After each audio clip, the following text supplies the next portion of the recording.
Alam mo bang si Google Classroom AI gumagawa ng choice board?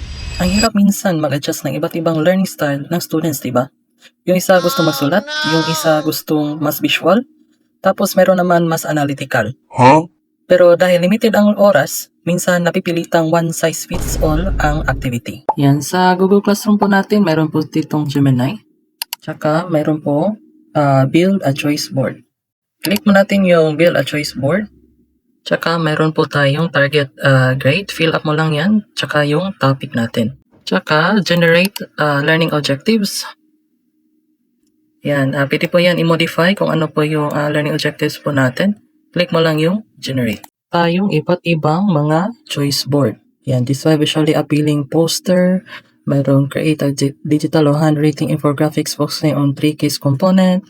Mayroon po tayo using breadboard or components built to simple circuit. So, maraming pagpipilian ng mga estudyante po natin para sa differentiated learning activities. Yan, export mo lang yan sa Google Docs. Yan, perfect for differentiated learning. Hindi mo na kailangan mag-isip pa ng bawat task, AI na ang bahala. Ako si Vince, ang creative tech teacher, tech enthusiast na gusto kang tulungan sa AI-powered teaching. Comment AI list kung gusto mo makita pa ang mga AI tools na kayang gumawa ng lesson plan, rubrics, at choice board para sa iyo.